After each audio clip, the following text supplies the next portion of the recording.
Hello, sir. Mo ní ṣe tí wọ́n bẹ̀ àbí? Ẹ rí pé kíláàsì yẹn gan ti fẹ́ kún ọ̀rẹ́ tí ẹ rí nọ́mbà tó wà bẹ̀ ọ̀rẹ́ tí. Ẹ má wọrí, màá mú tí wọ́n sìn. And I'll spend some time with you to manage it. Mm.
Ó ṣe dá sílẹ̀ àbí?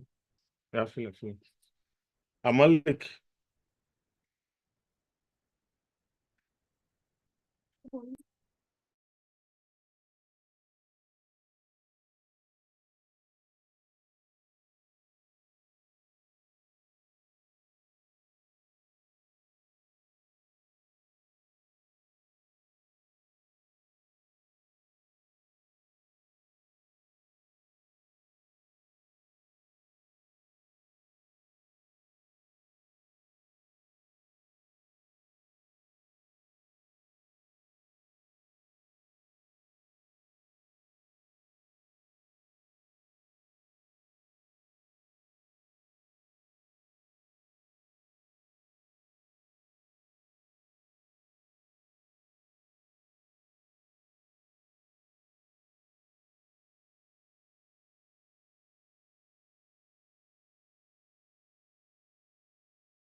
Hello?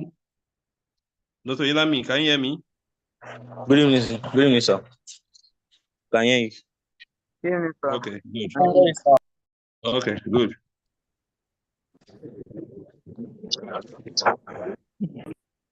Dr. Ilami, are you there? I'm here, sir. I'm here. Oh, I can okay. hear you. I can hear you. Okay. Okay. I can hear you, So, sir. can we start the class now? Yes, sir. Sir, yes, sir. Yes, sir.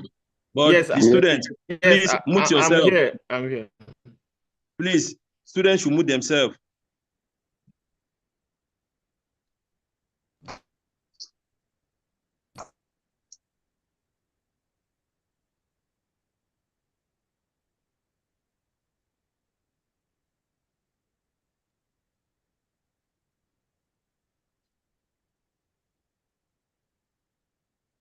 Dr. Ilami.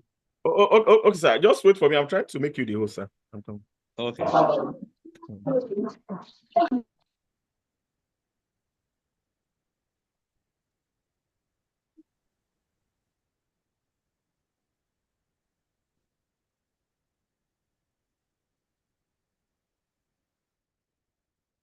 Yes.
Dr. Ilami.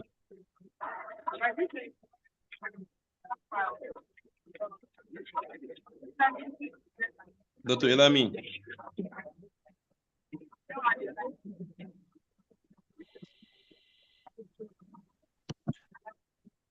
Dr. Ilami.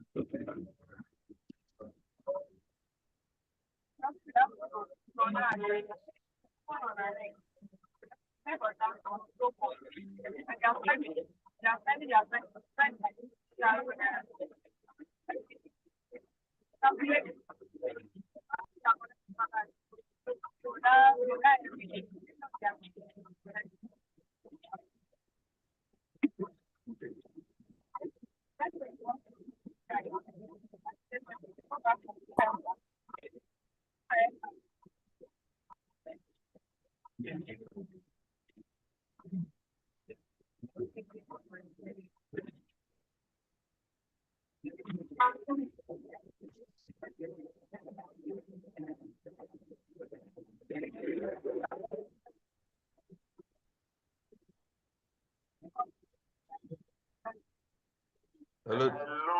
Hello, Dr. Ilami. Hello.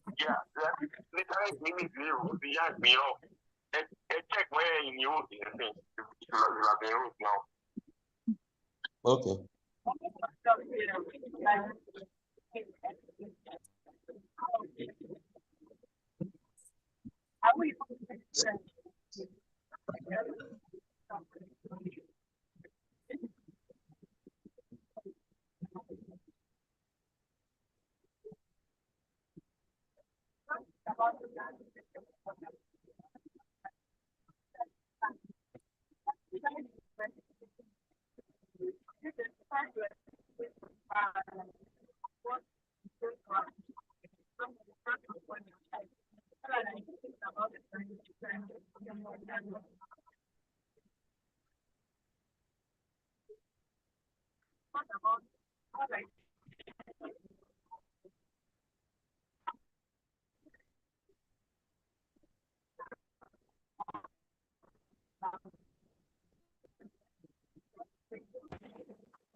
Can you guys hear me? Yes, sir. Yes, we can sir. hear you. Yes, sir, we can hear Okay, you. good. Yes, sir. Good. Okay. So I want to start our class by introducing to us what is economics and how does economics evolve over time.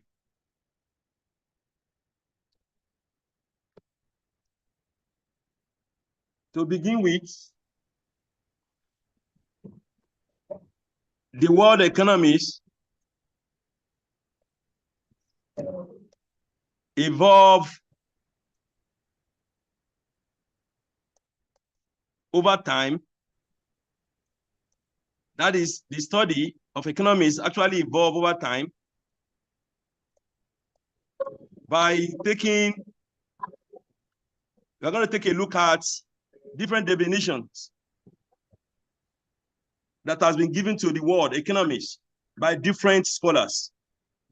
Economics has evolved over time, of course, and its definition has been shaped by the priorities and perspective of different scholars. So we want to take a look at how the subject matter economics evolve. And so we're going to have a to this. Table to this, please.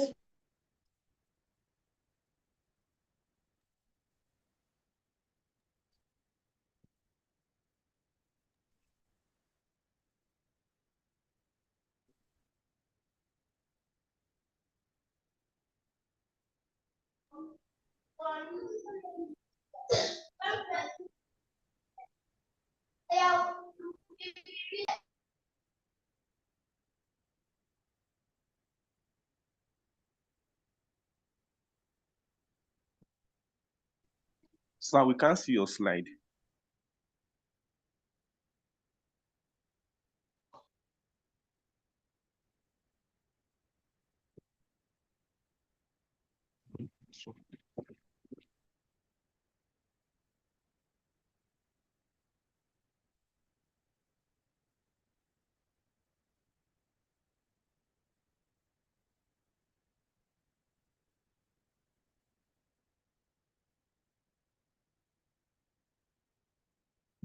So I want to take a look at how economic has evolved over time and the definition that has been, that was given to the subject, economics, by different scholars. So I want to take a look at it from different perspectives. First, I want to talk about the classical definition. The classical definitions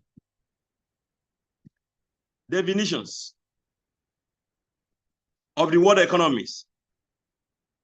What is important for us to know is that all the economists that belong to this schools of thought, the definition of economy is centered on wealth. So it is what? It is wealth. It is wealth centered. It is wealth centered. We're going to take a look at it by first of all discussing how did Adam Smith perceive or define economics. If you remember what I said the classical school of economics, which emerged in the 18th century, emphasized wealth creation and its distribution as a central focus of economics. That is why I said the classical definitions of economy is wealth-centered. So let's take a look at Adam Smith.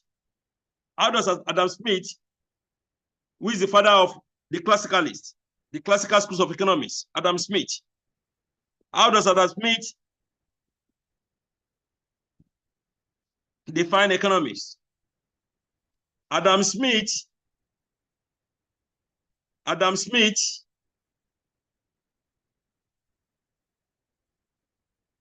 in his book of 1776, the book is titled The Wealth of Nation. The Wealth of Nations. The Wealth of Nations. Adam Smith has been referred to as the father of economics, defined economics in his book, The Wealth of Nations, as an inquiry. As an inquiry. As an inquiry. Inquiry into the nature and causes of the wealth of nations. If you look at how I started this class, I did mention that the classical schools of thought definitions is wealth-centered. That is how I started the class, is wealth-centered. And taking a look at the father of economics, Adam Smith, 1776.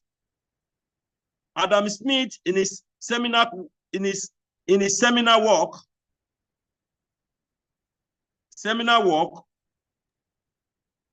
that is the wealth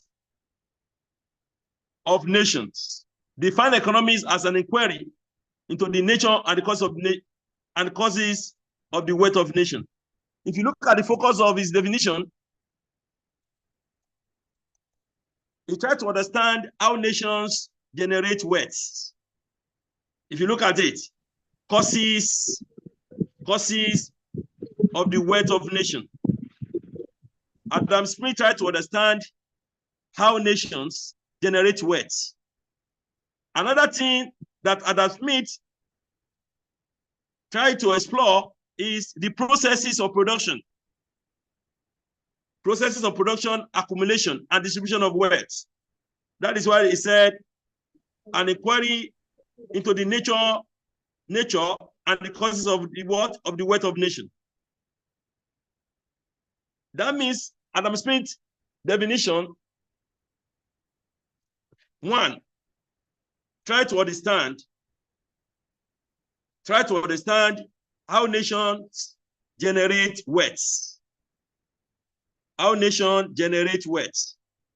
The second aspect of his definition is try to explore the processes of production, accumulations, and distribution of wealth. Let me write. The first thing Adam Smith's definition tries to understand is understanding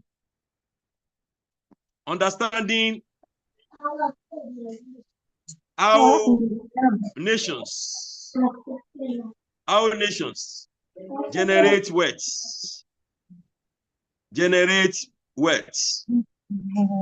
The second one is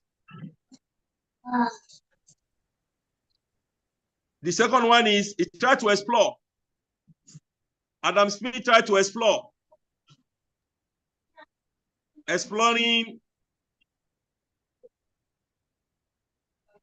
the processes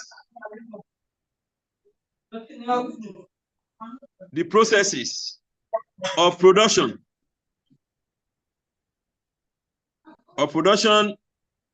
accumulation,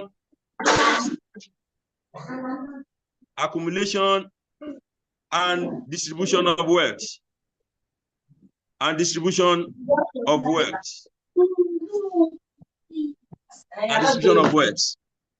So, what is the limitation of his definition of economics? What is the limitation of Adam Smith's definitions of economics? What is the limitation? One major limitation of Adam Smith's definition is that he overemphasizes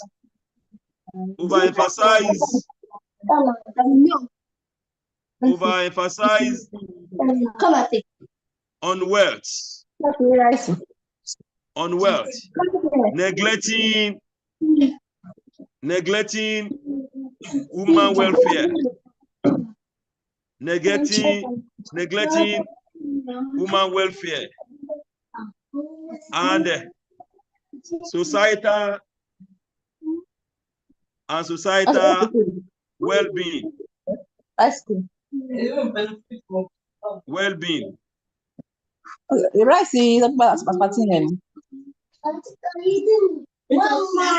is the limitation of his definition. Another classicalist, they also define economics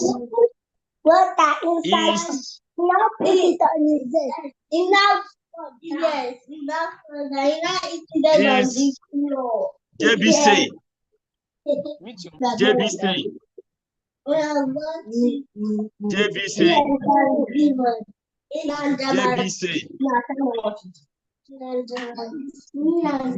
JB is another classicalist. How did he define economics? JBC also defined economics as the science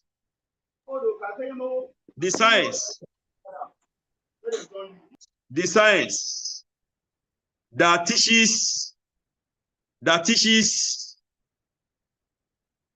that teaches how to create wealth.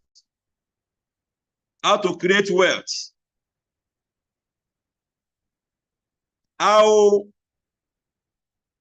to preserve it. How to preserve wealth. And how to increase it.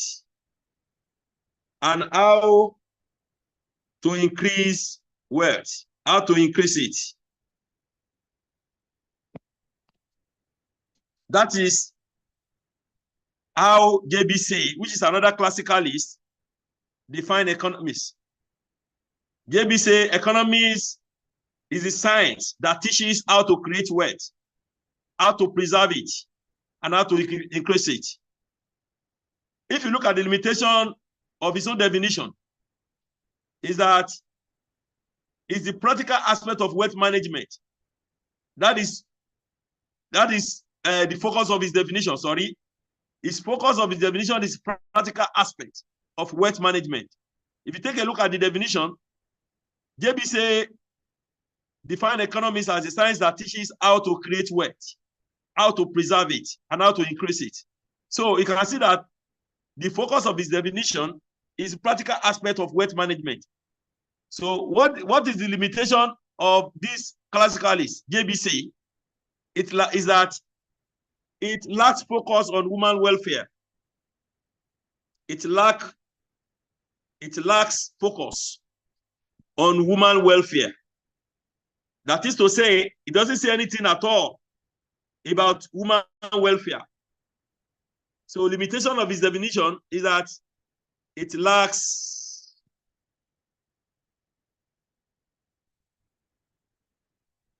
human what?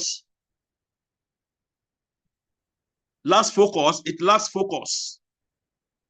It lacks focus on human welfare. And what? And the broader social consideration. Social considerations. Social considerations. In essence, if you want to summarize the way classicalists define economics, classical economics definition merely focus on what? On wealth, wealth, wealth. How to generate wealth, how to preserve wealth, how to increase wealth, how to create wealth. That is the focus of the classical schools of economics. Let's take a look at another sort of economics whose definitions of economics are human-centered. Let us take a look at another set of economics whose definition of economics are what? Are woman-centered. Woman-centered. We call it welfare definitions. Welfare definition, meaning that their own definitions of economics focus on welfare, human welfare. So the welfare school shifted the focus from wealth to human well-being. That is, the economists that belong to these schools of thought, that is welfare school, they shifted their own focus from wealth to what? To human welfare, emphasizing the study of economics as a means to improve human lives. Number one on the list of this welfare school is Alfred Marshall. Alfred Marshall.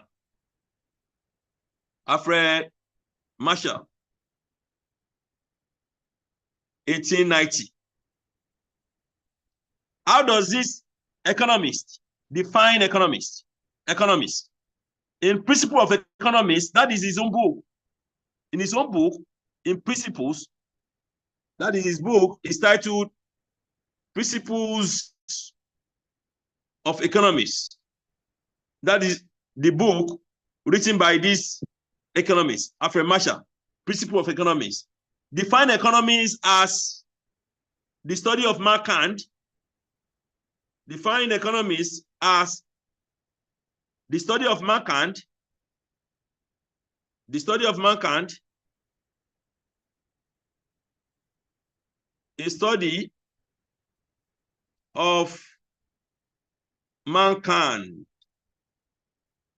in the what?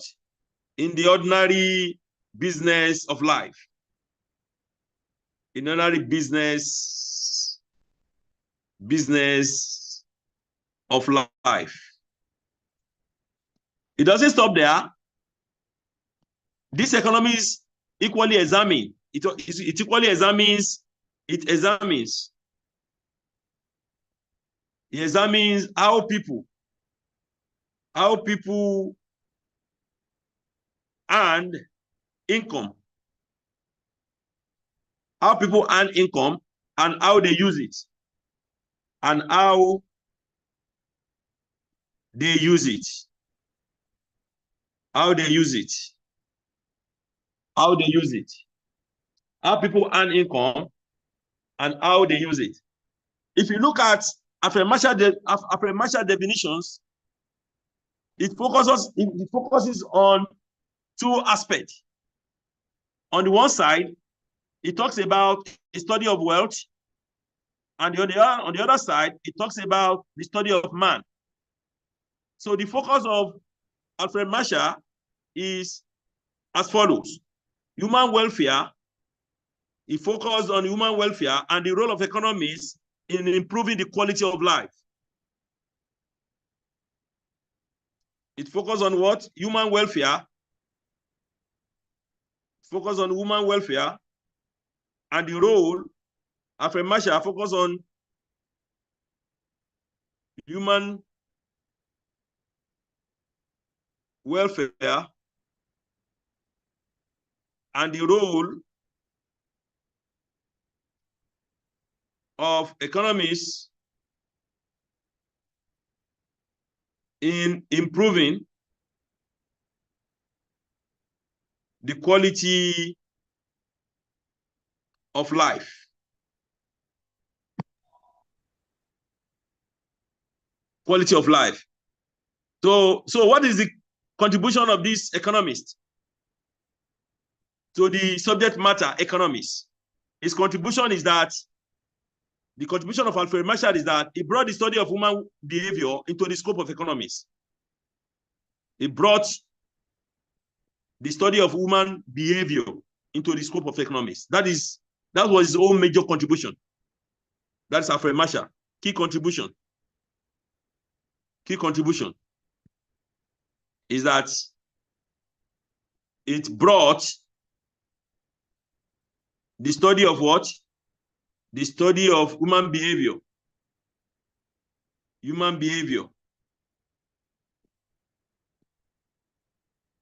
Into the what?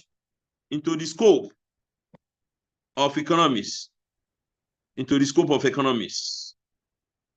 Scope of economics. So just like I mentioned under classical schools of thought, what is the limitation of these schools of thought? The welfare school. What is the limitation? What is the limitation? The limitation is that it does not emphasize the role of scarcity. It doesn't emphasize the role of scarcity or the necessity of decision making. That is the limitation of the welfare school. The welfare school did not, the welfare school limitation is that does not emphasize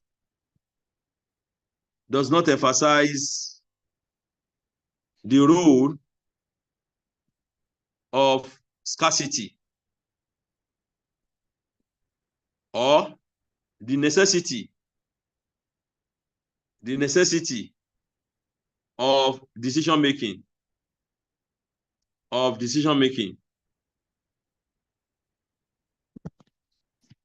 This is one major limitation of the welfare school.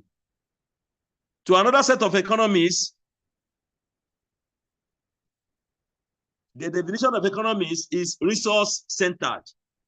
That is the third group. The third group. If you take a look at what I've been discussing, I'm just talking about evolution. How does the subject evolve over time? So to the third group, the definitions of economics is resource-centered. So we call it scarcity. We call it scarcity definitions. We call it scarcity definition. We call it scarcity definition. That is, this group of economists, their definitions of economics focus on resource. That is why they call it resource-centered. The scarcity-based definition highlighted the limitation of resources and the need for efficient allocation to meet competing needs. The number one economist in this regard is Leonard Robbins. 1932. Leonard Robbins. In his own book, An Essay on the Nature and the Significance of Economic Science, in his own book, that is, this economist, Leonard Robbins, he wrote a book. The book is titled An Essay. An Essay on the nature and significance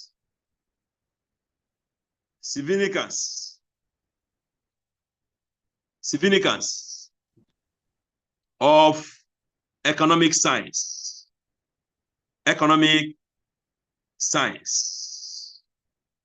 So now, how did he define economics? This economist, Leonard Robbins, how did he define economics?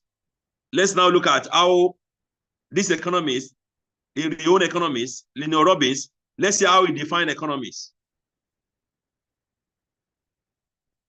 One, Leonard Robbins defined economics as the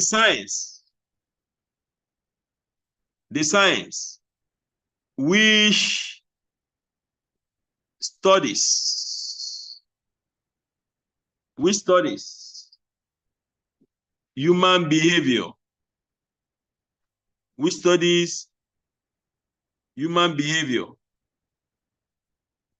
as a relationship between ends and scarce means, which have alternative uses.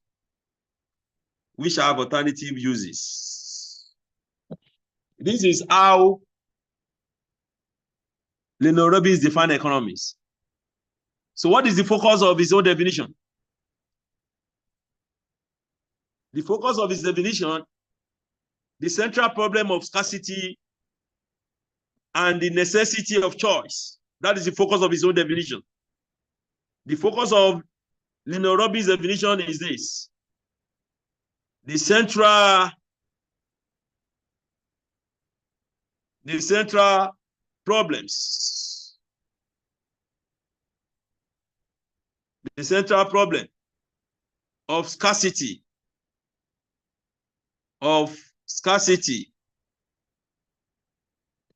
and the necessity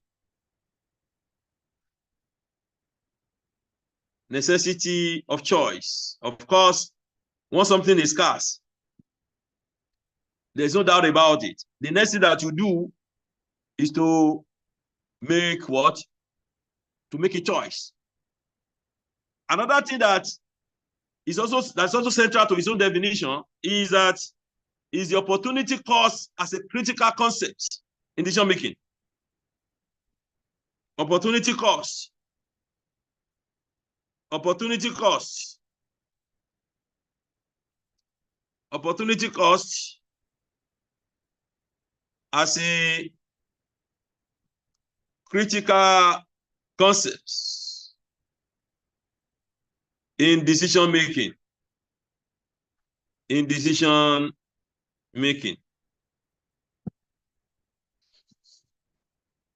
These are the two area focal points of these economists, Leonard Robbins, when he defined economics. The central problem of scarcity and the necessity of choice. That's number one. The number two is that the opportunity cost as a critical concept in decision making. So what can we refer to this economist as being a key contribution of Leonard Robbins to the subject economics? What is the key contribution? Key contribution of Leonard Robbins. The key contribution of Leonard Robbins is that it shifted economics towards resource allocation. And he also introduced a scientific and objective approach.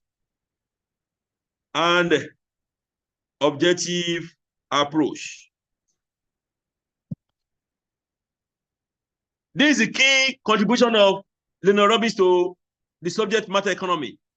He shifted economies towards resource allocation and as well introduced a scientific and objective approach to it. What is the limitation of Leonard Robbins? What is the limitation of his definition? The limitation of his own definition is that limitation is that he ignores aspects of what? Of human welfare. He ignores aspects of human welfare, economic growth, and social context. His definition ignores these three key elements: human welfare, economic growth, and social context. That takes us to another sort of economics whose definition can be said to be growth-oriented. You can see the way I've been taking this definition. You can see how economies evolve, the definitions of economies evolve over time. I started from the classicalists. After classicalists, I talked about the welfare school. After that, I talked about those economies that focus on resource allocation. That is the number one person in that list of economists is Leonard Robbins of 1932. We want to take a look at the fourth one now, the fourth set of economists. They are economies whose definitions can be said to be growth-oriented. The fourth can be said to be growth-oriented definitions.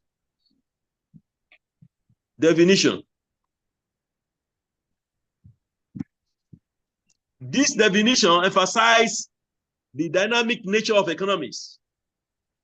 The economists that gave their own definition here, they emphasize the dynamic nature of economies by focusing on growth, development,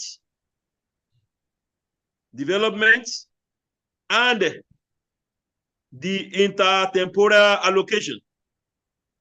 Intertemporal allocation of resources. Intertemporal allocation of resources. The number one person on this list, this set of economists, is Paul Samuelson. Paul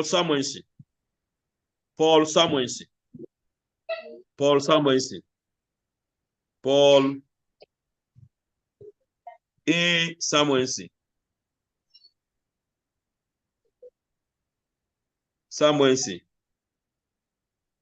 Of 1948. How did he define economics? In his book, he defined economics as follows. He defined economy as the study of how people and society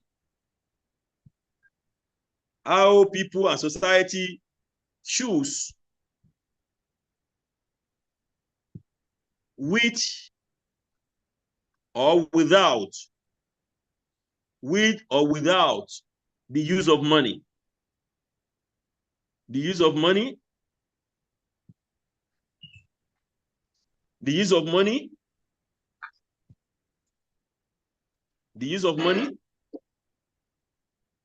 to employ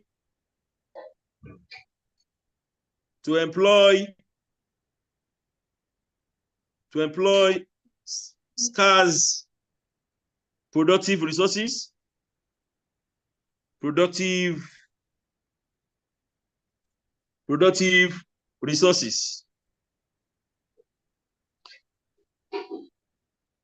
that could have alternative uses. To produce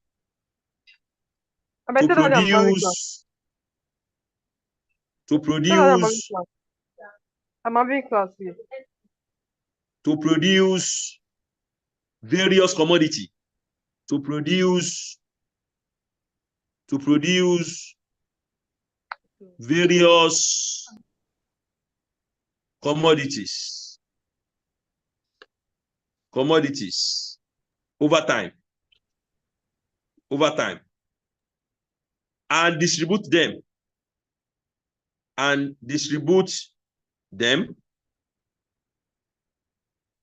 for consumption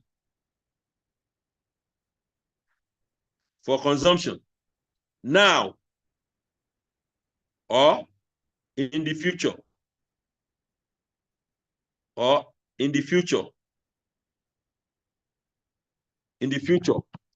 among various persons and groups in society, among various persons and groups in society. That is how Paul Samuelson conceived the subject matter economics. So, what is the focus of his own definition? What is the focus of Paul Samuelson's definition? His own focus of economics is, he talks about allocation of scarce resources over time. That's number one. He talks about what? Allocation of scarce resources over time. Two, he talks about intertemporal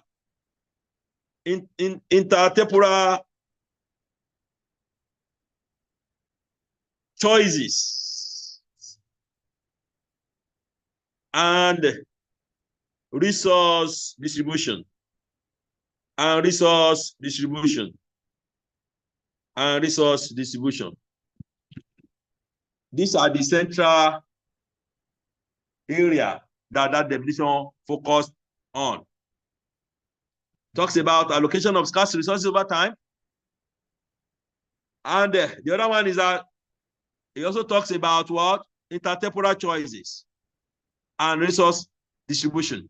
If you take a look at the definitions again, you will see clearly that these are the areas his definition focused attention on.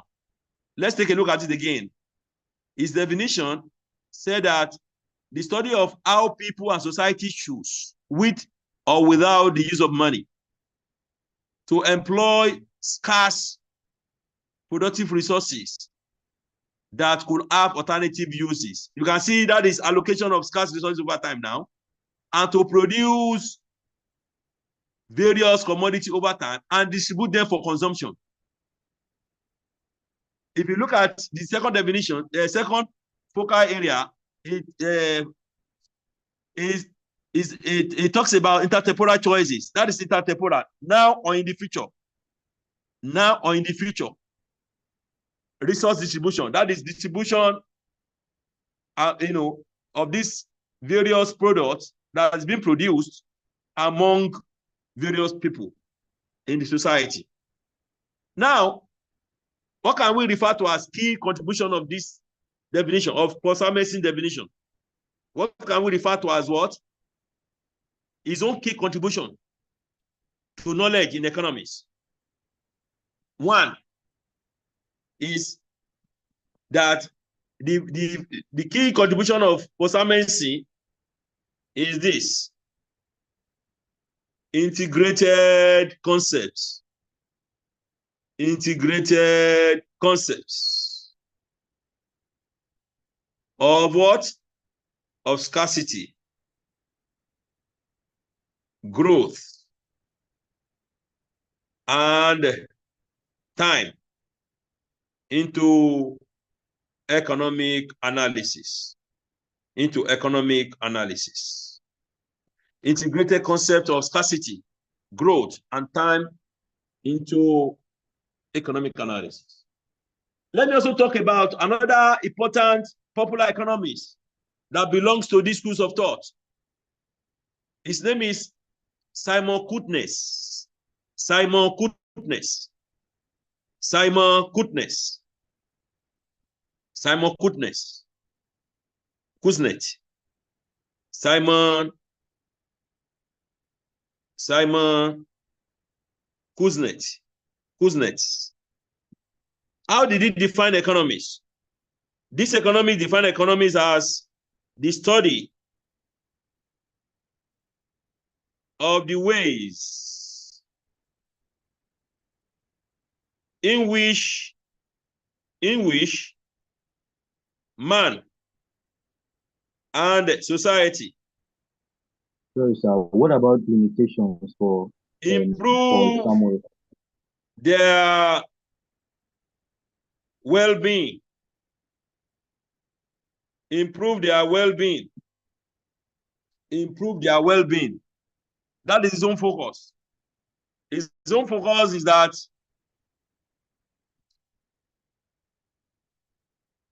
the focus of Simon Kuznets is on economic development. Economic development and material progress. That is the focus of his own definition.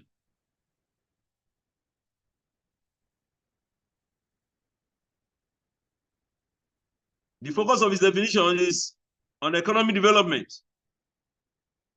Economic development and what? And material progress. And material progress. The last that I want to talk about on the evolution of economics is modern definitions. What I would refer to as modern definition. This definition, we call it modern because it is comprehensive and multidimensional. The last one is that I want to talk about on the evolution is modern definition. Modern definitions of the word economics. Modern definitions. We call it modern because it's what? It's comprehensive and multi-dimensional. Multi-dimensional.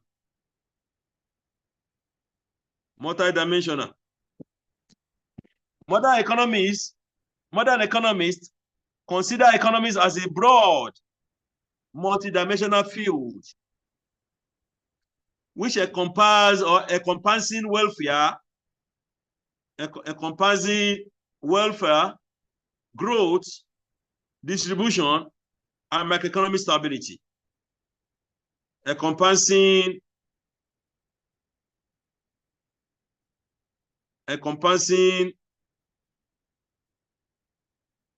welfare, growth. Excuse me, sir. Can you please come again? Modern economists consider economics as a broad, multidimensional field encompassing welfare, growth, distribution,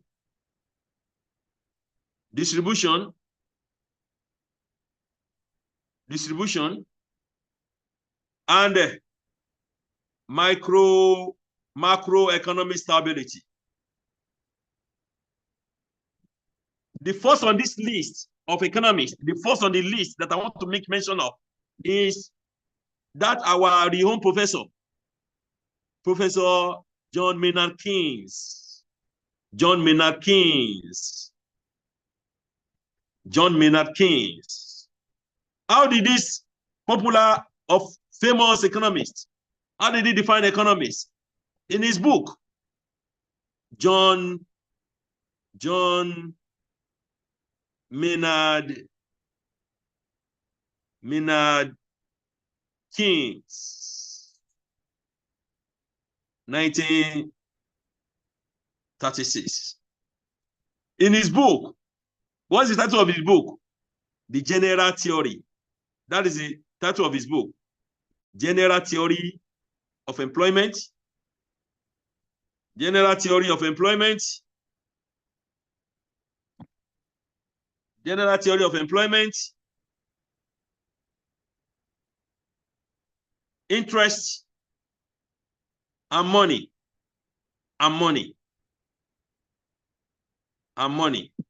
That's the title of his book. General John Maynard Keynes, 1936. In his book, The General Theory of Employment, Interest, and Money. How did he define economics? Keynes defined economics as follows. How did he define economics? Keynes defined economics as the study of the administration, the study of the what? Of the administration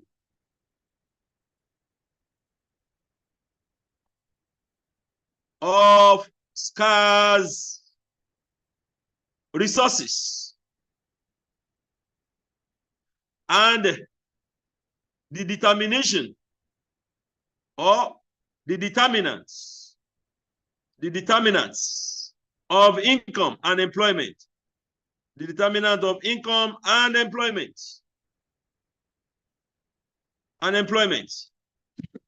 That is how he defined economics. Let me repeat his definition. His definition is that he defined economics as the study of the administration of scarce resources and the determinant of income and employment. So, what was his focus when he defined economics? The focus of his definition is as follows. One, he talks about macro aspects. Macro, not micro now, macro, M-A.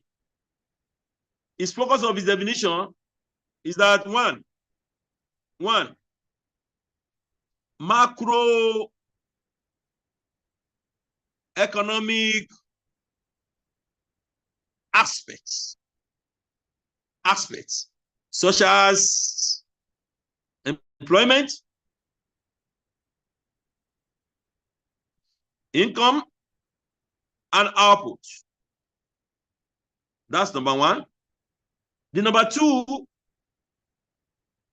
is definition also focus on understanding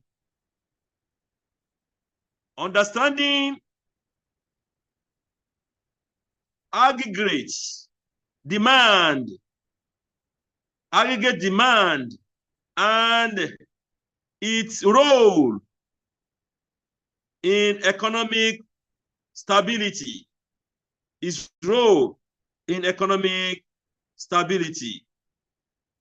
Economic stability. So these are the two areas where its own definition of economy focused on. The first one is definition focused on macro aspects of economy, such as employment, income, and output.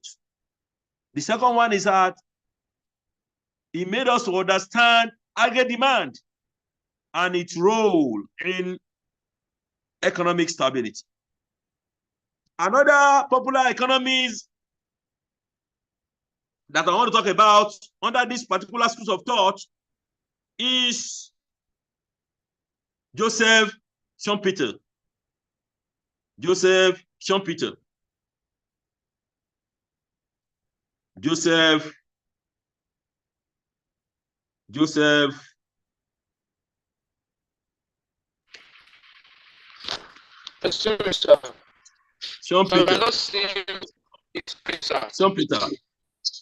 Schumpeter described economics as the science of wealth. The science of wealth and the study of behavior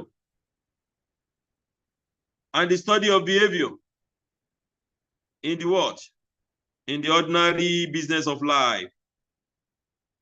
Ordinary business of life. Schumpeter described economics or defined economics as the science of wealth and the study of behavior in the ordinary business of life. So what was his focus when he defined economics? His focus is that it talks about wealth generation and the behavioral aspects of economic activity. His focus is that it talks about wealth generation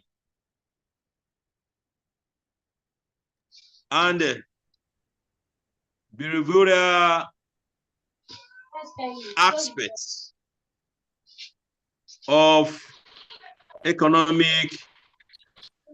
economic activity. Behavioral aspects of economic activity. The last economist that I want to talk about under this category, under this particular school of thought, the last one I want to talk about is Amartya Sen. You must have heard about Amartya Sen before. He's a Nobel laureate. Amartya Sen.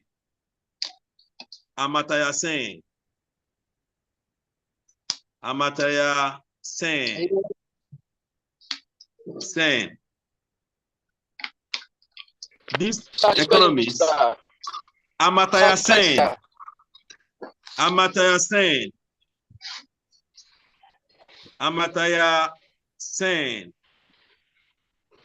This Amartya Sen expanded the scope of economics to include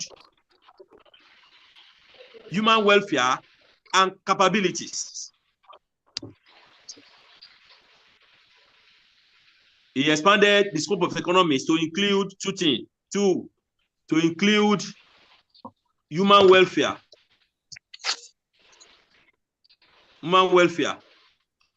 and capabilities, emphasizing the role of economic in addressing poverty and inequality. In addressing poverty and inequality. So Amartya Sen expanded the scope of economics to include human welfare and capabilities by emphasizing the role of economics in addressing these issues. Like what? What are those issues? Poverty and inequality. The focus of his own description of economics is as follows. His description of economy focuses on two major things. Amartya Sen definitions focus on these two areas. His definition or description of economics focus on these two areas.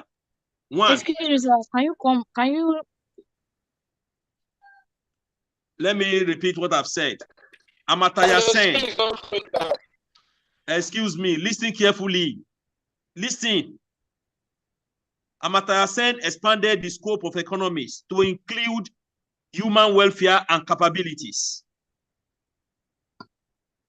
emphasizing the role of economists in addressing issues like poverty and inequality.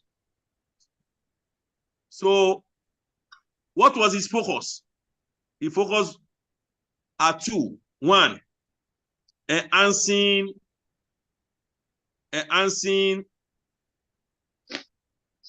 human capabilities and quality of life. That's number one. Number two, addressing poverty,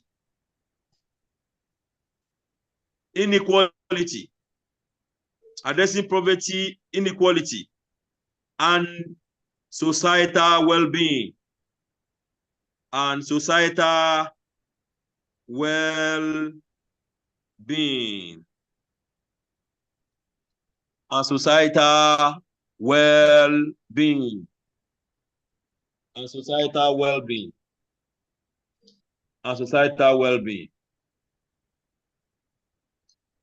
Now that I've been able to take us through the evolution,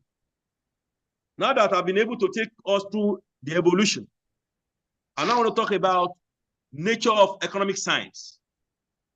Let me talk about nature of economic science. Nature of economic science. Let me talk about nature of economic science. Nature of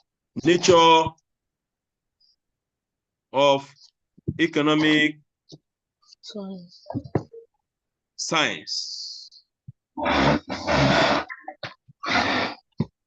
Let me talk about nature of economic science. So, before I talk about the nature of economic science, first of all, again, let's take a look at the definition and scope of economics. Definition and scope of economics. Aside the definitions that has been given to economists by different economists. Economics is what? Is the social science that studies. Economics is social science that studies the production. Economics is social science. Economics is what? Is the social science that studies the production, distribution, and consumption. and consumption.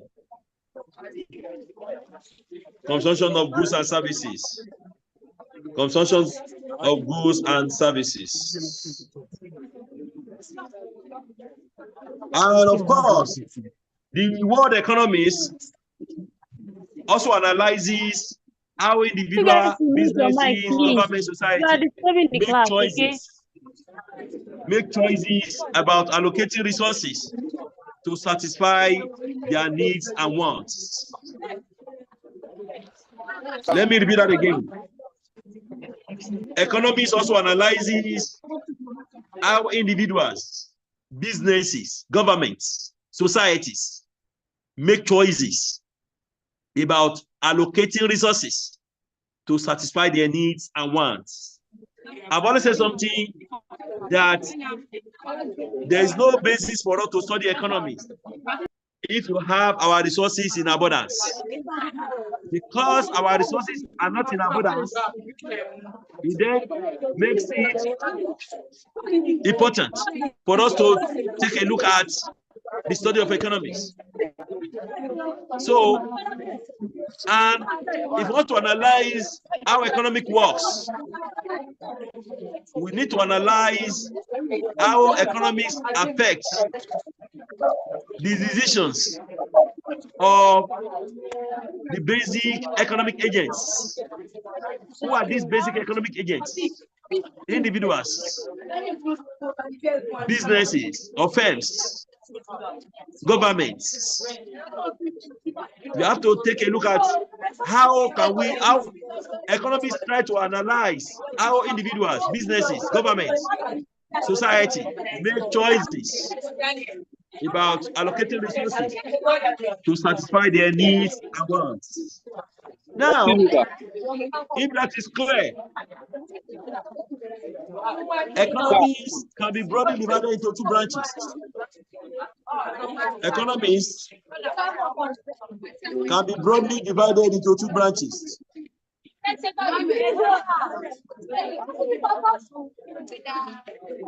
Economy can be broadly divided into two branches.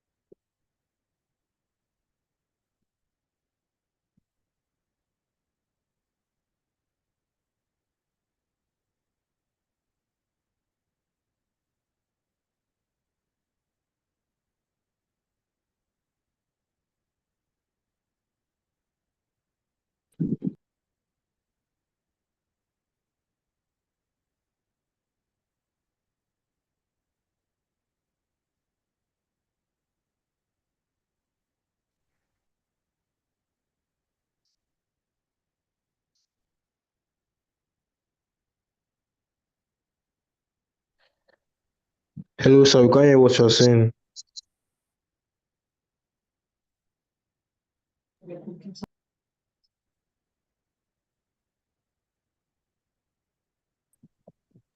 You guys should stay muted, please.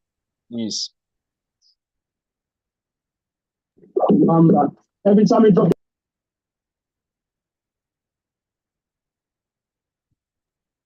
Mute your mic. You know, go mute mic. You don't chase now. Let's show hello. What's up? Mi ò mú tara mi ń bọ̀.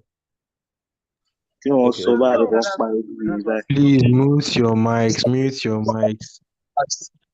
Maybe data is finished. Which data is finished? One that went offline. How will you do that? So you can Mute mic. You don't go mute mic. Someone should just recap. Someone should recap and beg what you have been saying. Mike. So very sorry, sir. Oh, wait.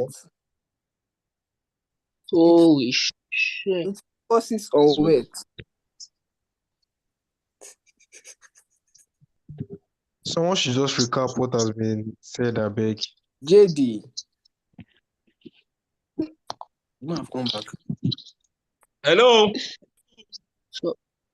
Now, Yeah, we can hear you. yes. Yes, sir. Now, just like I said economies can be broadly divided into two branches. Yes, The sir. number one on the list is micro. The one that we had, this particular course is micro. So it can be broadly divided into two, the micro economies and macroeconomics. So what is microeconomics and what is the focus of microeconomics? Macroeconomic focuses, microeconomics, that is MI, the first one, focuses on the behavior of individual agents. Who are these agents?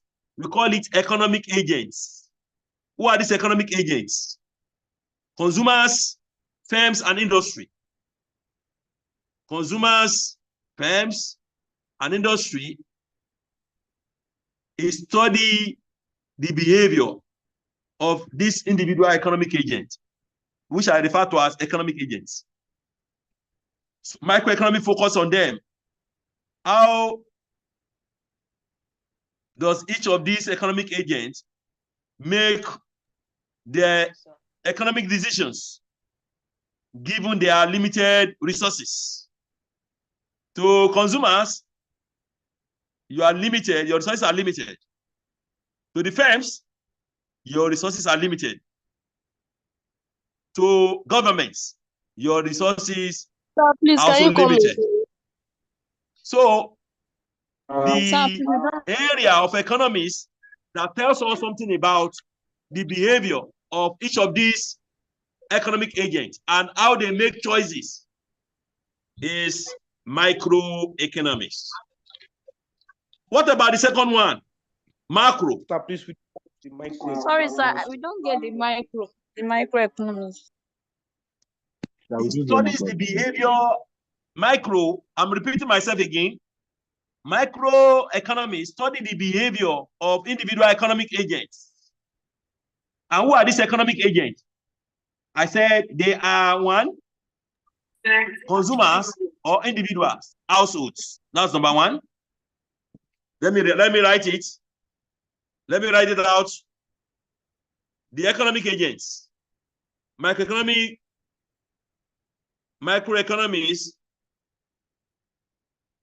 harbors this set of individuals, which I refer to as economic agents. The first one is what we call consumers or households. The second one is firms or businesses. The third one is government. The aspect of economics that tells us about the behavior of each of these agents is microeconomics. Tells us the behavior of this individual, that is consumers and household. Tells us the behavior of this of firms or businesses. It also tells us the behavior of what? Of the government. That is what I've said. I think it's clear. Now, what of the micro? What about the micro? Macro. The macro examines the macroeconomics, MA,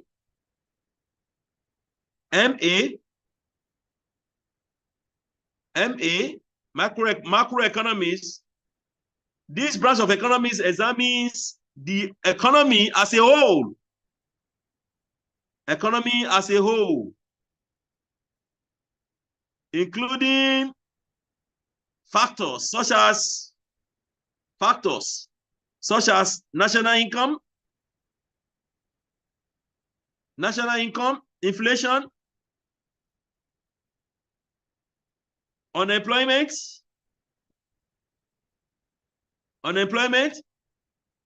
fiscal and monetary policies. The branch of economy that tells us something about them is macroeconomics. If you open your newspaper today, or you listen to news over the radio, the problem you will see the newscasters, the media people, the media houses discussing are macroeconomic problems like unemployment, inflation, GDP, and so on and so forth. Those are the two ways economy are broadly divided into. The scope of economics covers a wide range of topics, including but not limited to production techniques, market structure, the role of government in economic activities, international trade, economic development, and so on and so forth. It means the scope of the economy is what? Is very wide. That is why I said it includes, but not limited to what? One, production techniques. It includes, but not limited to production techniques, market structures,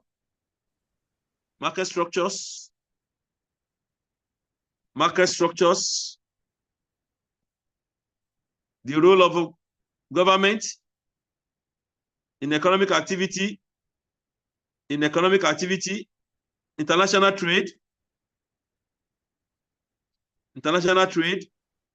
and economic developments. The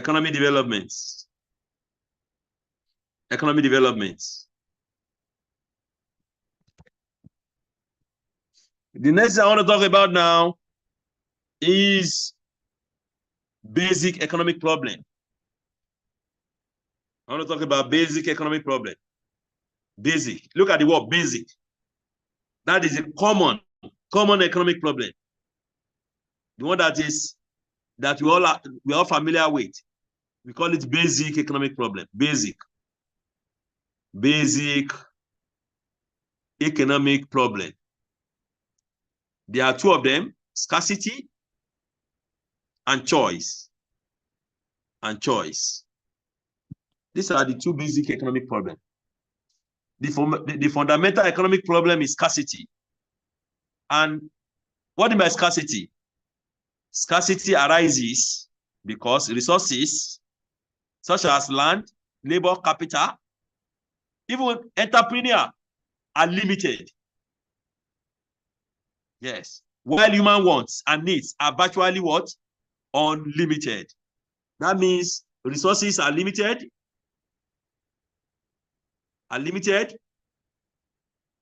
but our wants and needs are what? Are unlimited. This means that not all desires can be fulfilled. That's what it means. Not all our desires can be what? Can be fulfilled. As a result, choices must be made about how to allocate scarce resources efficiently. That is it. Since our resources are limited and our desires are many, of course, it's clear that our desire cannot be fulfilled because there are many. As a result, what comes in now is there is need for us to make choices in order to allocate our scarce resources efficiently. So every economic decisions involves trade-offs. Every economic decision that you take or you make involves trade-off. Just like now you are in the class, listen to this lecture. There are some students that are supposed to be part of this class. They are not here now. So they are not here. So it's a trade-off. So every economic decisions, every economic decisions involve trade-offs. What do you mean of trade-off? As choosing one option, choosing one option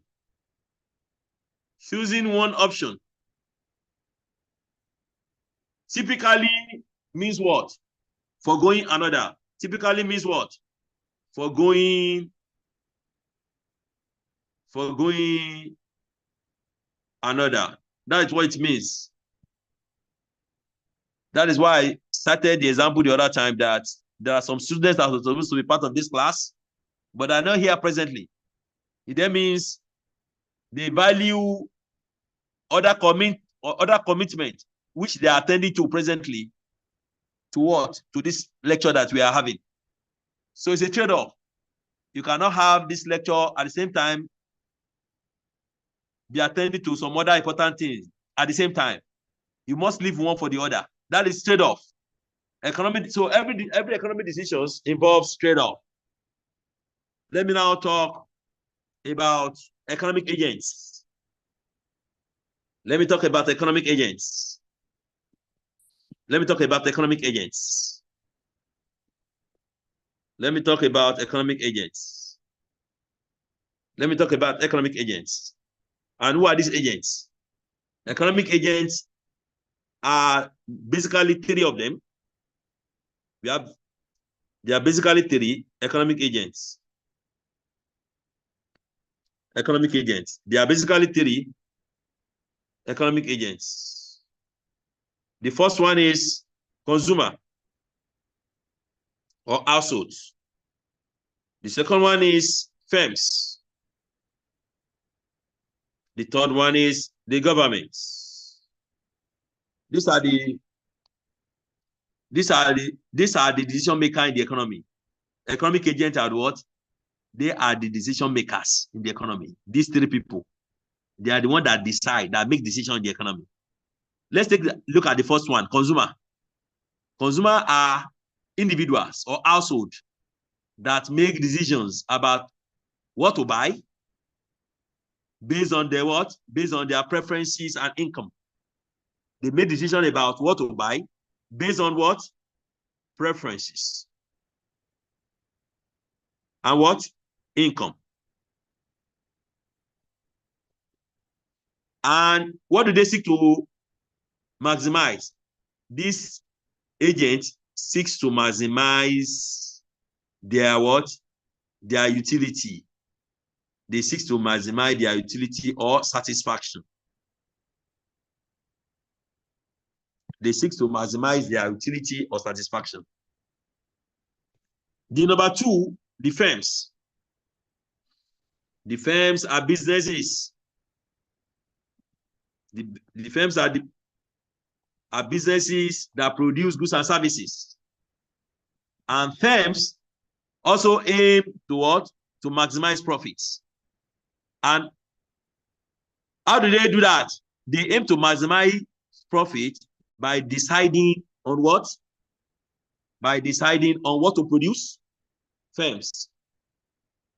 By deciding on what to produce, how to produce, what to produce,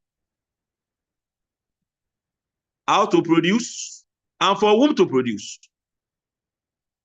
And for whom to produce. And for whom to produce. Sir, can you please say the firms again? I say firms, these are businesses that produce goods and services. Is that taken? And this firm aim to maximize profit. If you are going to business, are you there to make losses? No. You are into business in order to maximize profits. So businesses usually have that aim of maximizing profits. And how do they do that? They have to take some decisions. What are these decisions? What to produce, how to produce, and for whom to produce.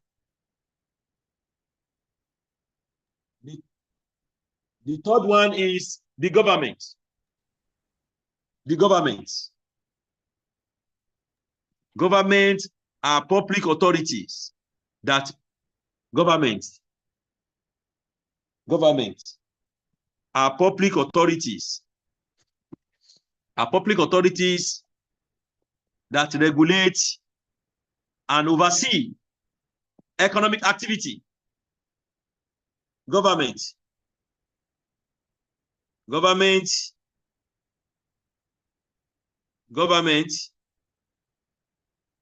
are what? Are public authorities. Public authorities that what?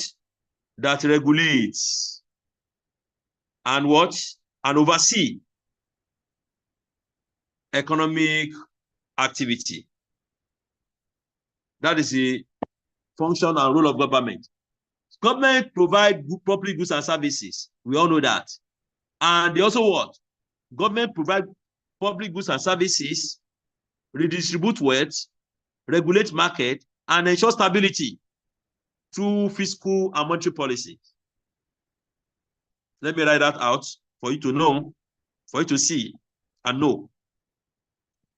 Government provides, one, public goods and services. Example of public goods: schools, hospitals, roads, and so on and so forth. What exactly do they do? Redistribute wealth, even though we do not, our government does not redistribute wealth in Nigeria, but that's supposed to be their function, to redistribute wealth, even though we don't have this in Nigeria, visible in Nigeria. The third one is to regulate markets. Regulate markets. And the fourth one, which is also very, very critical and important, is to ensure economic stability. Ensure economic stability. Through what? Through fiscal and monetary policies. So these three agents, which I've mentioned, household or consumers, firms or businesses, government, these agents interact within the economy, and their decisions collectively determine economic output. That is, what I'm saying is that the three economic agents, consumers, firms, and government, they all interact. They interact, and they interact within the economy, and their decisions collectively determine economic outcome. Once they interact, their decisions collectively determine economic outcomes, such as what? Such as market prices, employment level,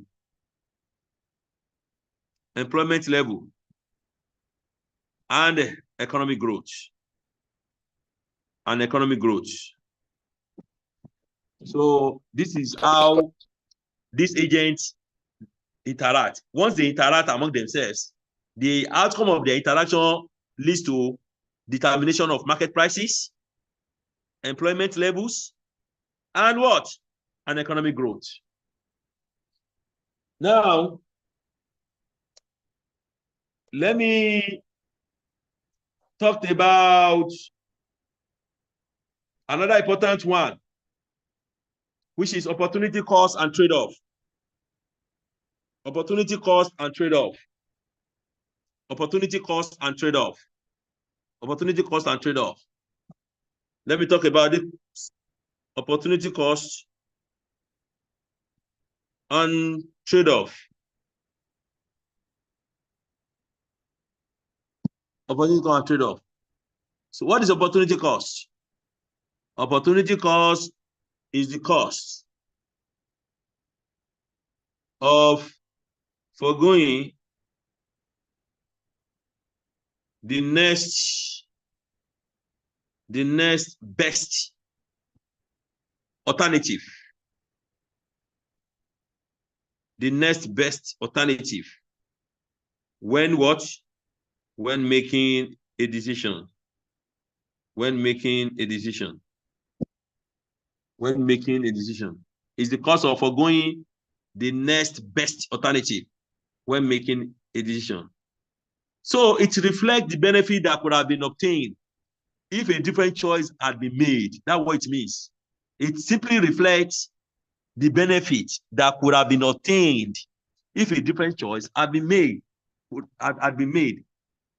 Resources are scarce.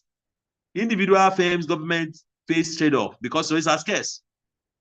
Resources are scarce because that is more reason why individual, that is the economic agent we talked about the other time, individual firms, government face trade-off.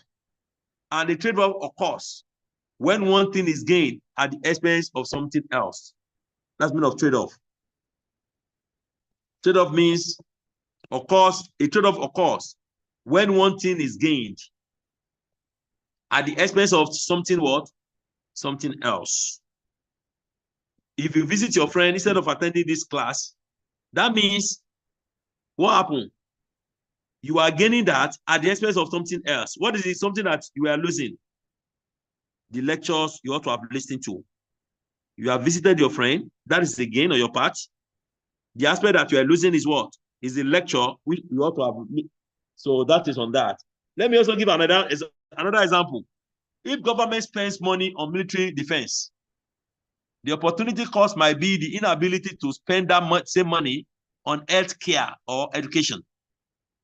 That is it. That's what it means. Or similarly, if a consumer chooses to spend money on a new smartphone, if he chooses to spend money on a new smartphone, the opportunity cost might be not being able to purchase other goods or save the money for the what? For the future use. So the concept of opportunity cost helps in understanding the real cost of our decisions. It helps to understand the real cost of decisions. So another thing I want to talk about, which is also very important, is, and I've said it the other time, the scope of economics covers various areas. Scope of economics covers various areas. Scope. The scope of economics covers various areas, such as one, development economics.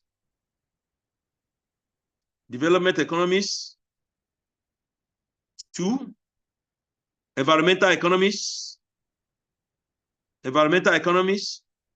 Three, international trade.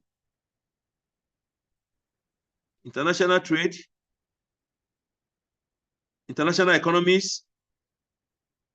economics.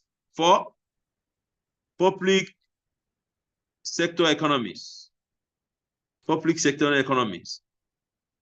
economics. There are many.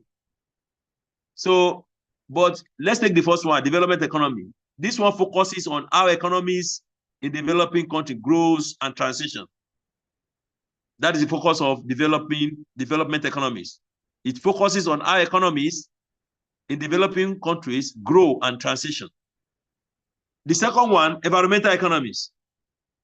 This examines the relationship between economic activity and environmental sustainability.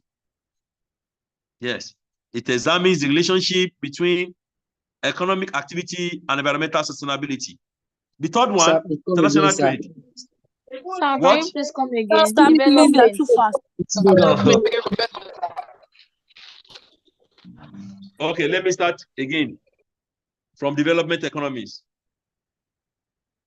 Development economy, what I said about development economy is that it focuses on how economies in developing countries or in developing world grow and transition. How they grow and transition. That is the first thing I said about development economy. For the environmental economies, I said this one focuses on the relationship between, on the relationship between economic activity and environmental sustainability. It focuses on the relationship between economic activity and environmental sustainability. The third one, which is international trade or international economies. This one deals with trade, finance, policy issue between countries. It deals with trade, finance, and policy issue between countries. Let me give an instance. Nigeria is trading with a large number of countries in the world. That is an example of international economy. Nigeria, because of the relationship it maintains with the rest of the world, that is more reason why you can see Nigeria traveling far and wide. You see Nigeria in Togo, see Nigeria in Cameroon, you see Nigeria. All these things comes under international economies. That is why I said international economies deals with trade, finance, policy issues between countries. The fourth one is public sector economies. The public sector economies explores the role of government in the economy. It explores the role of government in the economy, including taxation, public spending, and regulations. Including taxation, public spending, and regulations. Am I so? So including what? I should come again. Okay, let me come again. Though, as I've said, let me come again. I said public sector economies. I said public sector economy explore. Let me write. Don't worry. Let me write. Let me write it out. Let me write it out.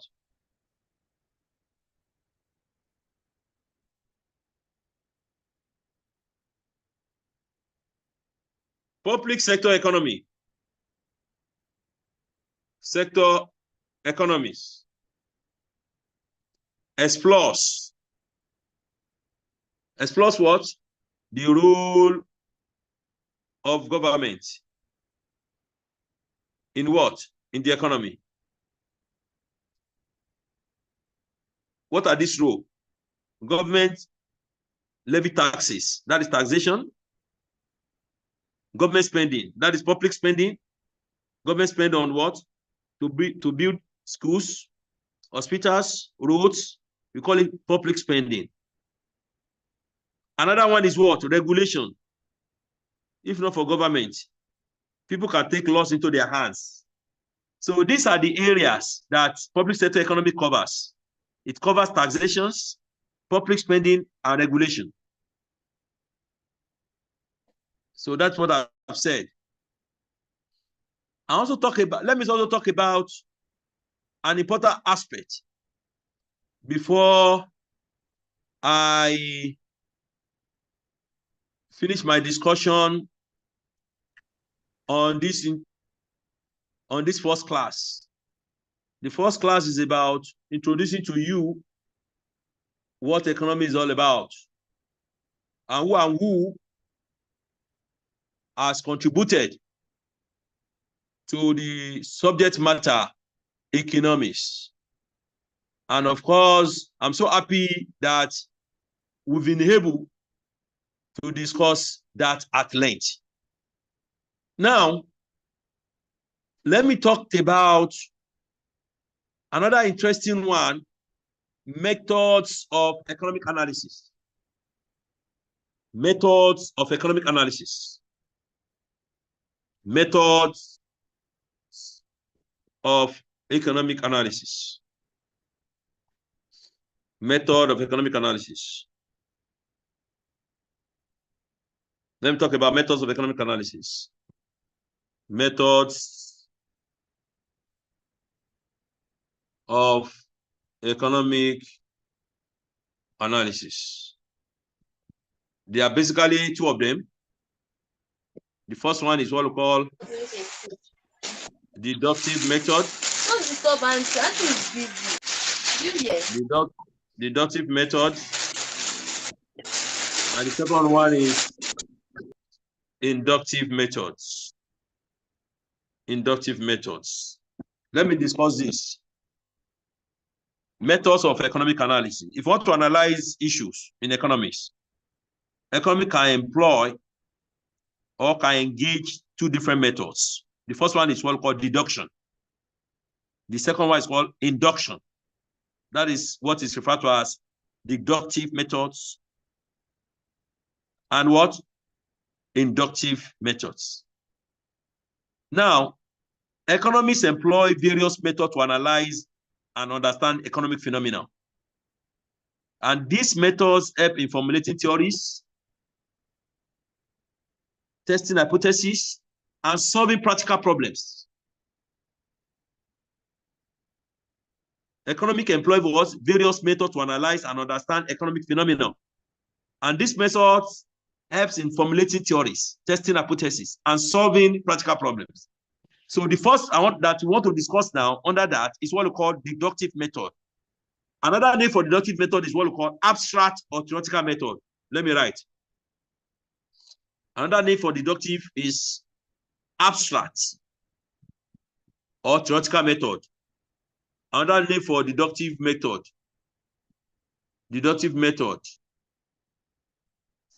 is abstract or theoretical method.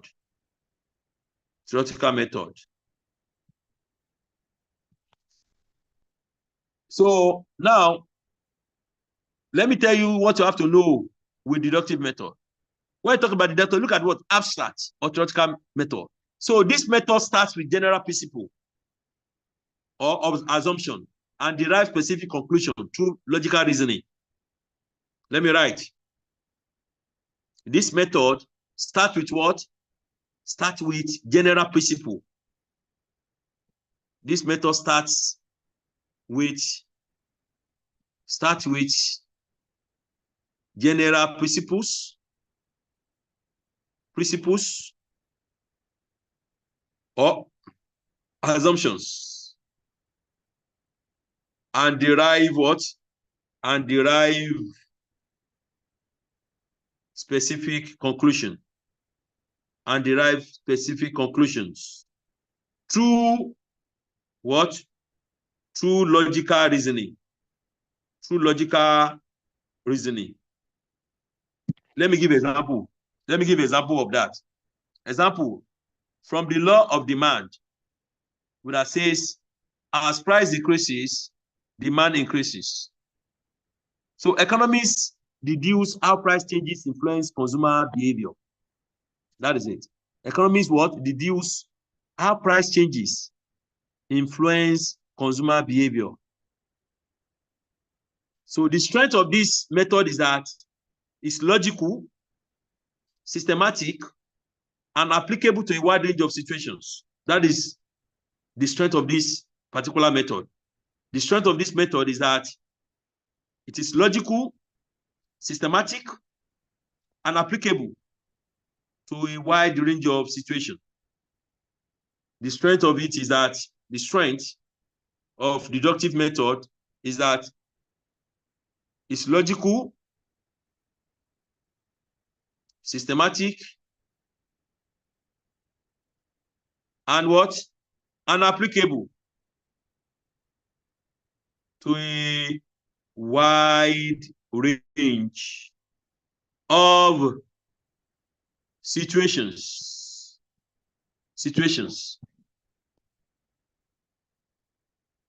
To the wide range of situations. To the wide range of situations.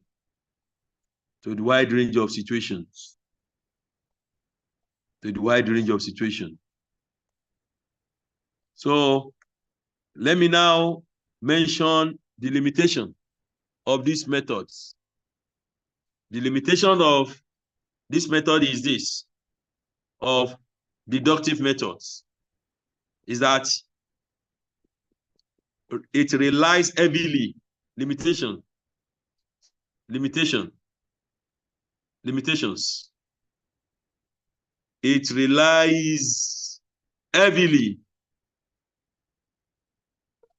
It relies heavily. On assumptions. Which may not always hold true in real life. In real life. In real life. That is a major limitation. Let me give an instance of that. Look at what we say about demand. The higher the price, the lower the quantity demanded. The lower the price, the higher the quantity demanded. If you have to draw this graph now, you say price, quantity. That is the only thing that is affecting this quantity is the price. Ceteris paribus. That is, every other thing remain constant. You can see that you are saying the only thing that is affecting quantity demanded is the price. So you are now assuming away other factors that could equally affect the Q. So you can see that this assumption, it may not hold in what? It may not hold in real life because all the factors can simultaneously affect the quantity demanded at the same time. But in this case, we are only taking price to be the what? The only determinant, while holding other variable constant. So that is why we said it helps, it relies, it heavily relies on what? On assumptions, which may not hold true in what? In the real life situation. Let's talk about deductive. Let's talk about inductive method. Let's talk about inductive method. The first one we said is abstract and theoretical. So the second one, of course, would then be what? Which is inductive. Inductive methods would then be what? Would then be empirical or statistical method. Because the first one you said is abstract and theoretical. If one is abstract and theoretical, of course, the second one will be empirical. So this one begins, that is inductive method or approach. This one begins with observations and data collection. That is inductive method. Inductive methods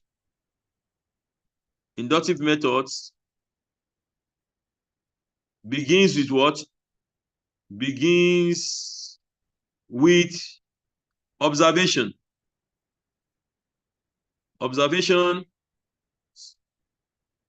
and data collection,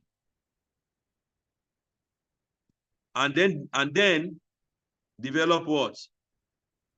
And then develops general principles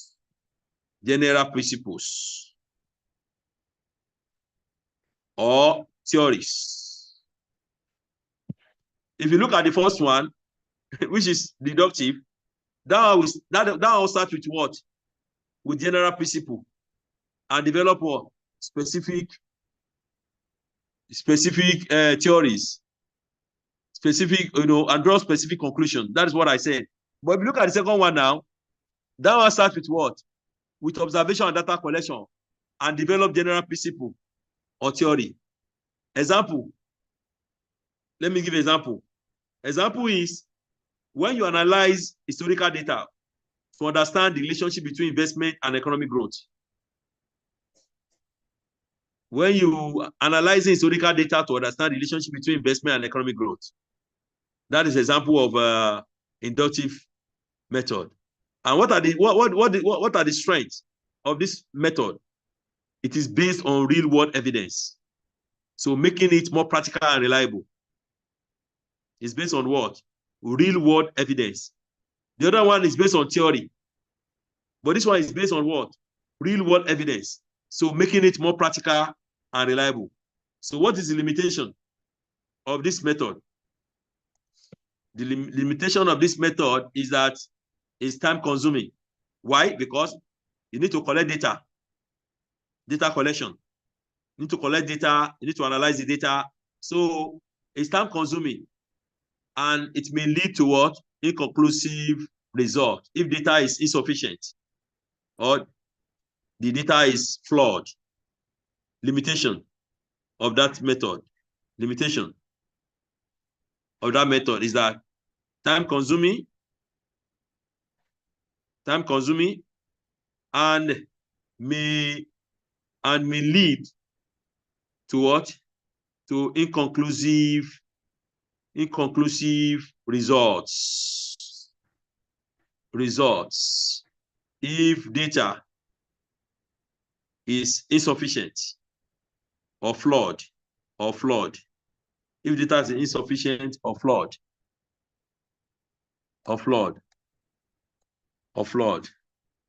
So, any question before I end the class?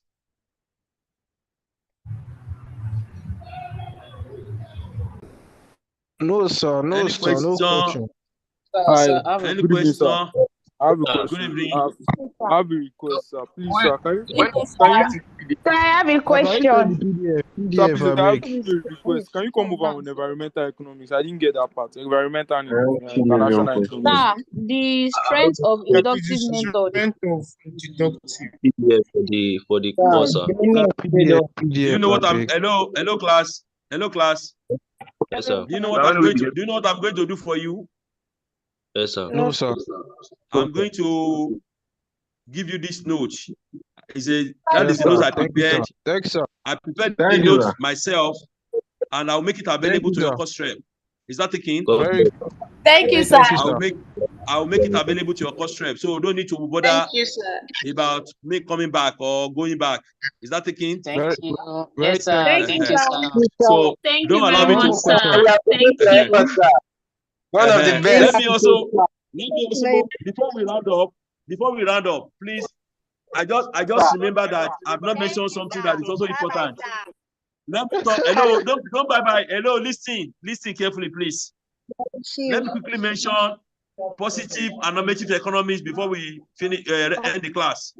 Let me quickly mention it, please. I forgot to mention that. Let me quickly mention positive and normative economics before I finish the class. Thank you very much. Economics, of course, also divided into positive economics.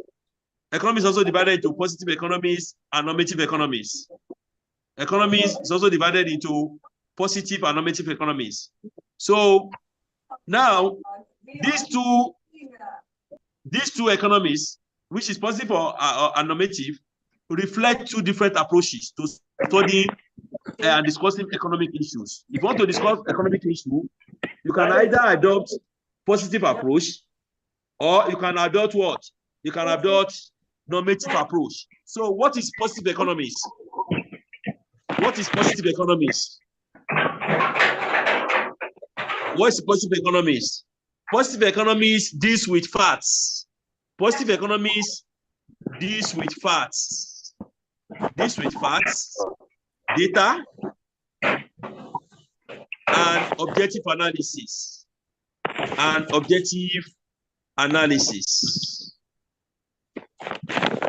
So let me repeat that again. Positive economics deals with facts, data, and objective analysis. So it describes and explains economic phenomena as they are. That is the word. It describes what and explains economic phenomena as they are without making value judgments. It describes and explains economic phenomena as they are without making value judgments. So what are the key characteristics of positive economy? Key characteristics. Let me write it. The key characteristics of positive economies, number one is fact-based. That's number one. Key characteristics. Number one is fact-based. That is, it relies on observable and measurable data. That's number one. It relies on what? Observable and measurable data. Example, unemployment rate in Nigeria is 7%. It's fact-based. Unemployment in Nigeria or in country S is 7%. That is fact. It's observable. We can observe it and measurable. Number two, descriptive. That is another key characteristic. Descriptive. It focuses on what is rather than what ought to be. It focuses on what? It focuses on what is rather than what ought to be.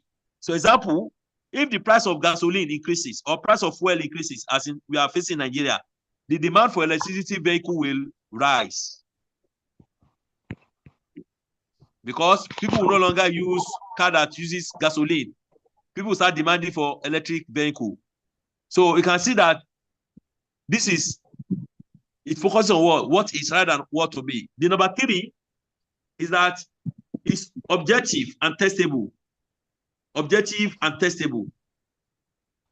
Objective and testable. Statements in positive economies can be verified or falsified through evidence and analysis. Statements in positive economies can be verified or falsified through evidence and analysis. Example, higher interest rates leads to reduced borrowing. Higher interest rates leads to reduced borrowing. The last one is predictive. Predictive. Predictive. That's the last one. Predictive. Positive economy can forecast the effect of specific policies. Predictive. Positive economies, excuse me, let me finish what I'm doing, please. Positive economies can forecast the effect of specific policy or events. It can forecast. That's why we call it predictive. So, what are the limitations of positive economies? Limitations. What are the limitations of positive economies? What are the limitations of positive economies? While it provides explanation and predictions, while it provides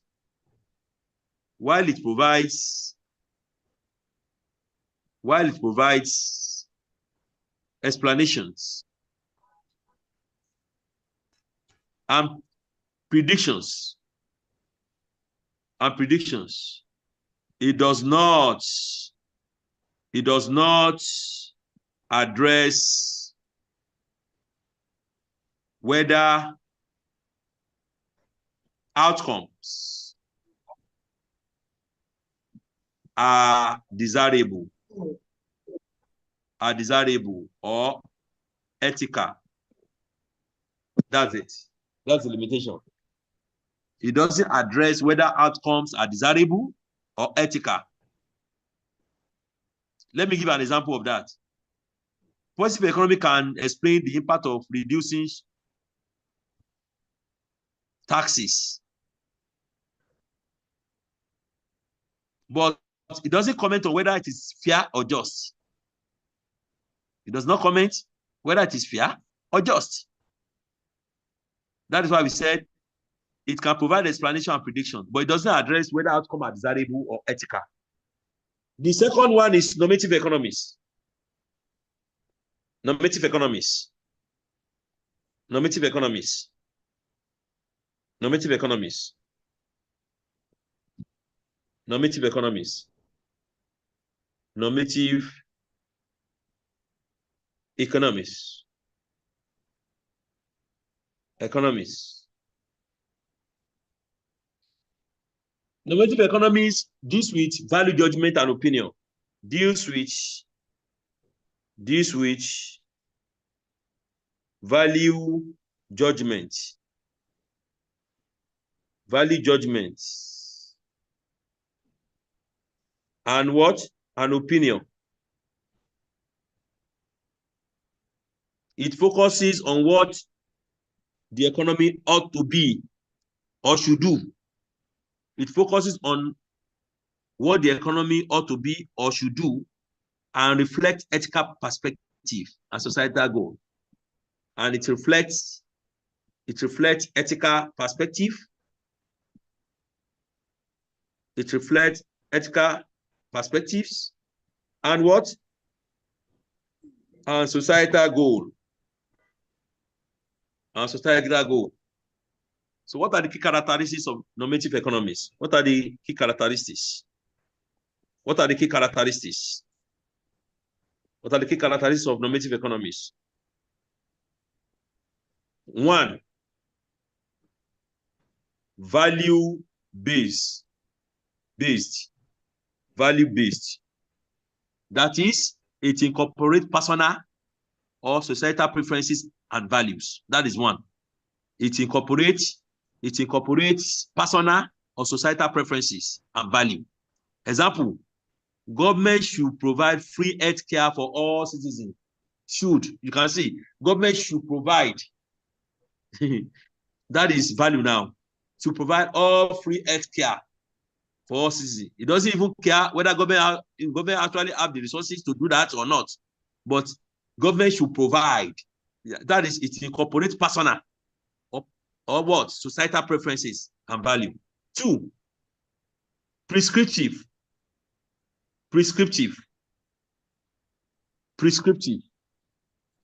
That is, it focuses on what ought to be rather than what is. It focuses on what ought to be rather than what is. Example, taxes on the wealthy should be increased to reduce income inequality. Taxes on the wealthy, on the wealthy people, should be increased to reduce income inequality. Number 3 is subjective and non-testable. Subjective and non-testable. Subjective and non-testable. Normative statement cannot be proven true or false. Normative statement cannot be proven to be true or false because they are based on opinion or ethical consideration. They are based on what? They are based on opinion or ethical consideration. Example is to say that it is unfair for CEOs, that is, for CEOs to earn significantly more than their employee. It is unfair. It's not testable. We can't test it. It's highly subjective. It is unfair for CEO to earn significantly more than employees. The 4th one is policy-oriented. It is policy-oriented. It is policy-oriented. That means it provides recommendation for achieving desired economic outcomes. It provides recommendation. It provides recommendations for achieving desirable outcomes. Example, government should prioritize renewable energy to combat climate change. Government should prioritize renewable energy to combat climate change. So now let's look at limitations of normative economies. What are the limitations of normative economies? Limitations. Subjectivity. Number 1 is subjectivity may lead to disagreement as individual and society have different values, that is subjectivity. That is a major limitation of this approach. Subjectivity, which may lead to what? Which may lead to disagreement. Which may lead to disagreement as individual and societies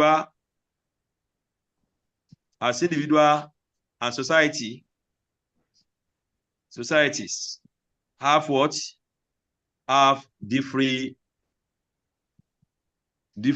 values and priorities.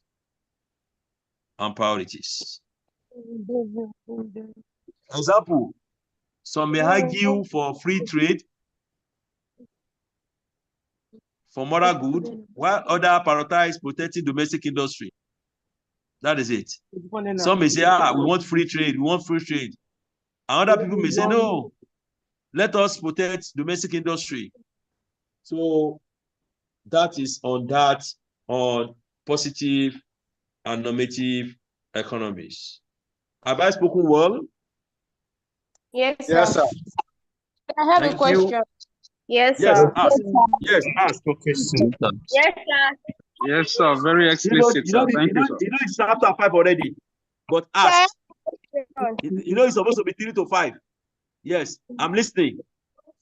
According to the definitions of the school of thought, which do you think is a widely acceptable definition and why?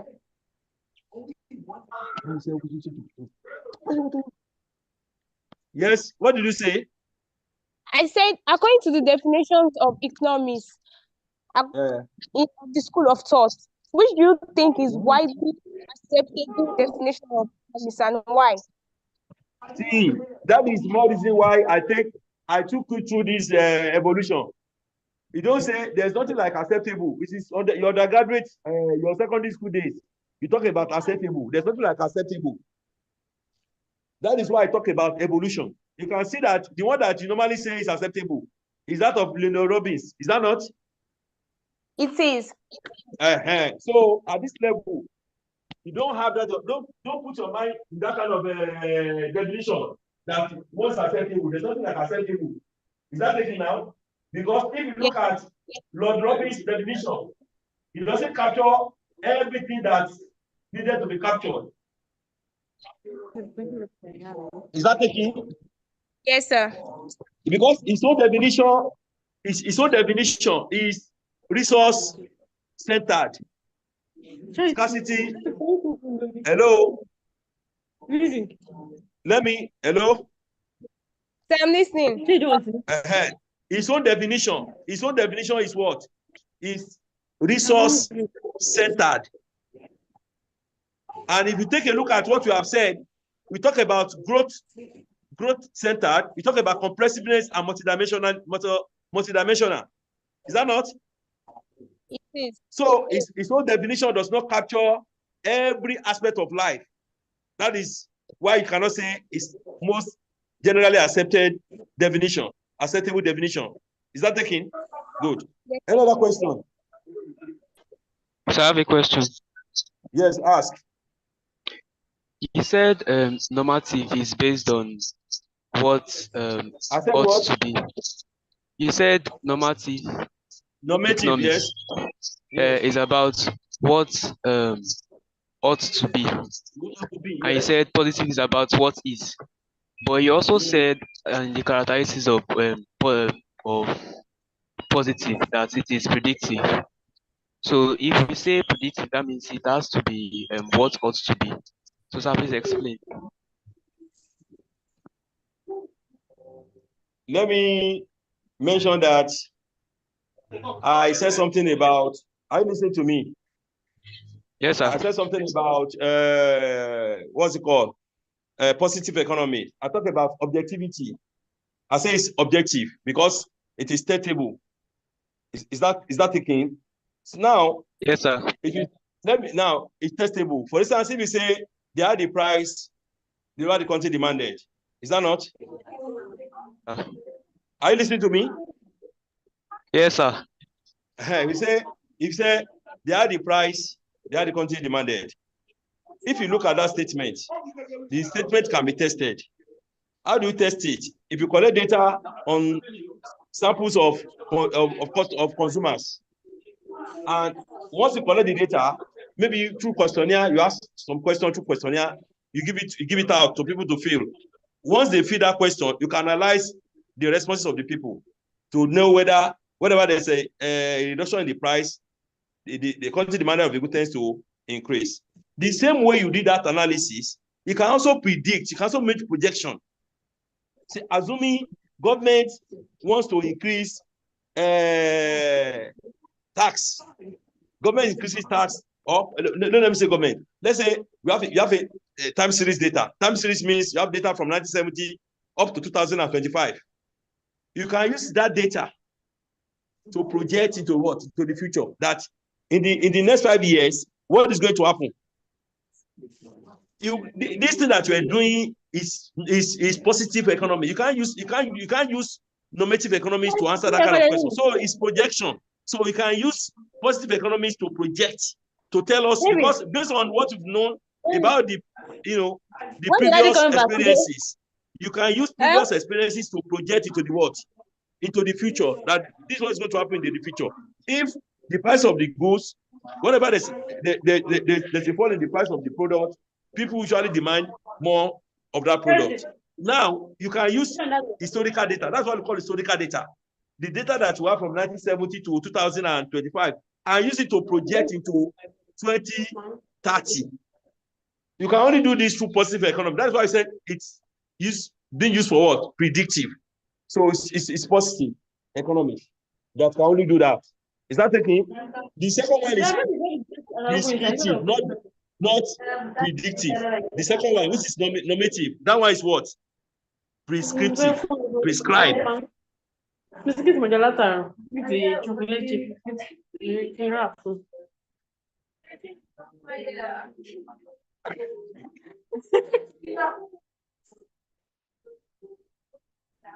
That's the difference. The first one is what? Anyway, if there's no other question, I want to leave now. And God bless. We meet on Monday, 10 to 12 on Monday. Take note. 10 to 12 on Monday.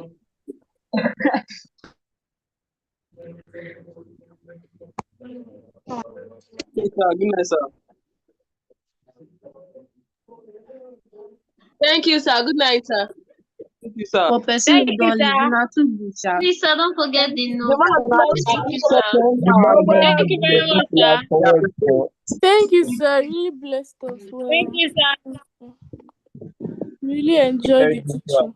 Sir, really Bye-bye, enjoyed sir. the teaching. Thank you, sir. Thank you, sir. Bye-bye, sir. Why would I lie? Nobody Really gets enjoyed complete the note. teaching, sir. God bless you, sir, for bringing. Thank you, Now sir. go God bless you, sir. Thank you, sir, for the wonderful lie. Thank you, sir. God bless you, sir, and your family, sir. Stop the lie. We love you, sir. I enjoyed your class. You've been so attentive, sir. It's so interesting. This is the longest class I've ever attended. Amen, We sir. love you from the bottom of our hearts. So I really enjoyed your class, sir. Really enjoyed it.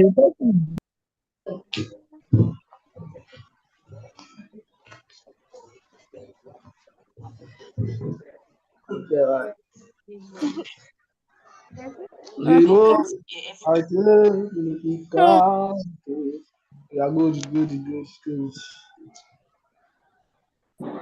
This is the best record of all time.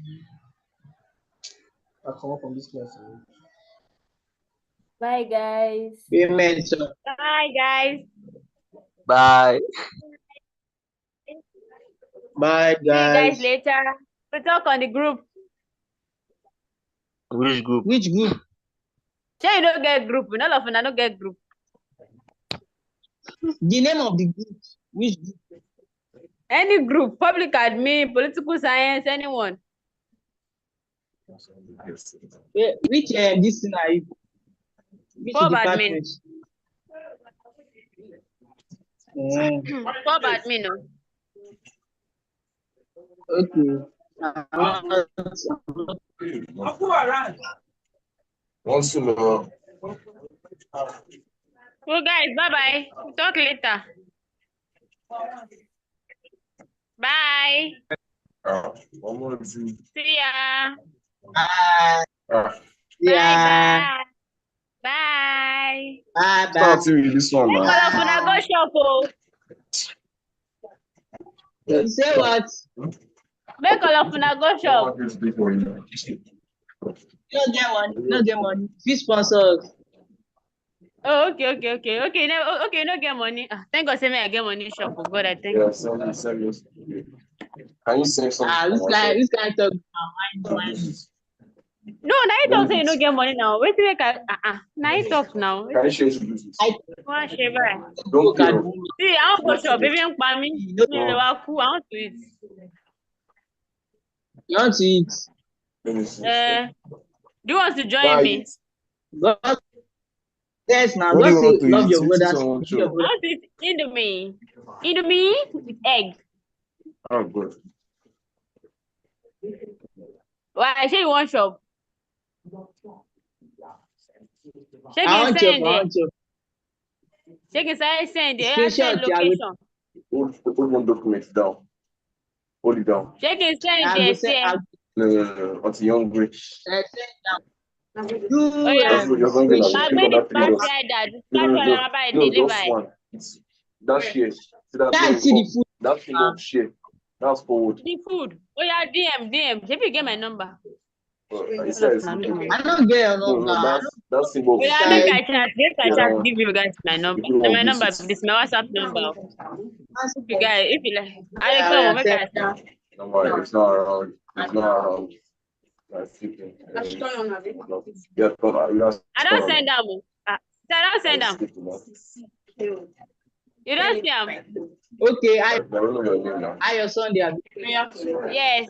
Sorry. If you're from our shop, call that number. I will send you through the dispatch rider. Wait, one by one. Okay, I'm one. You have to send them. I will go. Send. Dispatch rider. What was our delivery?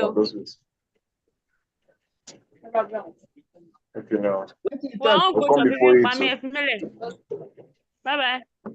Calm down now. See, it Give me your money, guy, one boy. It's not sibling. We go chop together. Yeah, but that's DM. Sometimes She now we enter use group WhatsApp one day chop. Come on, where everyone now. I was going to say, you're like, once you just speak everything to me and send it. I don't say you don't dey chop. You know, feel live. I never even start live first. I just dey cook me.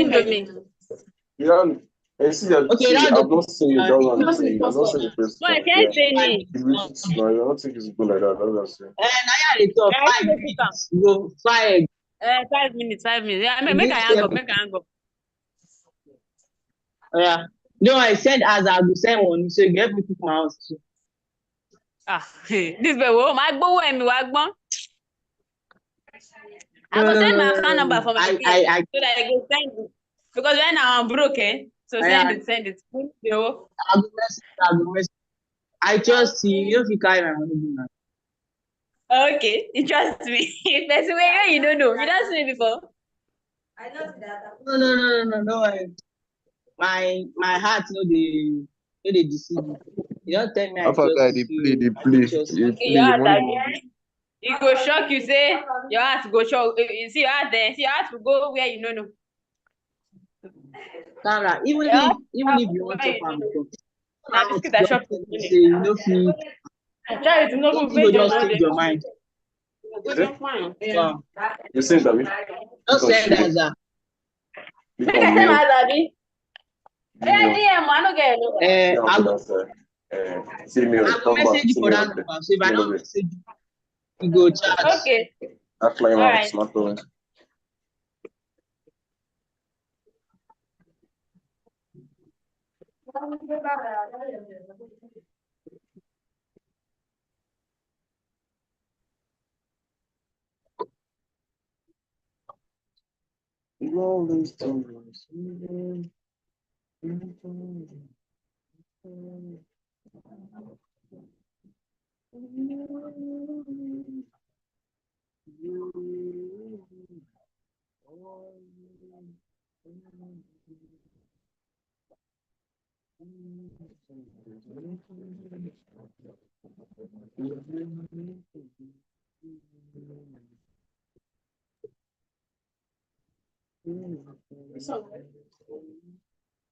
See, what is it there? What is it there?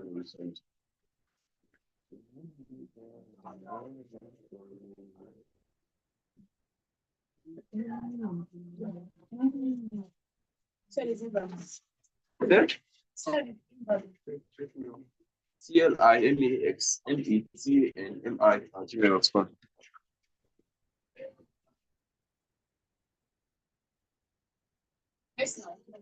Invalid. Okay. Check your. Let me see the invalid first. My mouse not only. Then you click on this now. You say invalid. Yes now. It shows you with primax@gmail.com.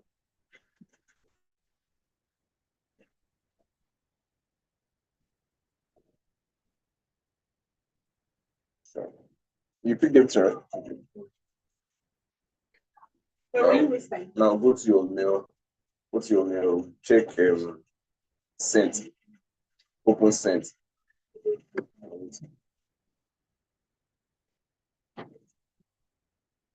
It's always better. I start to do something there. I start to do something instead. Go down and stuff. I'll come up for you.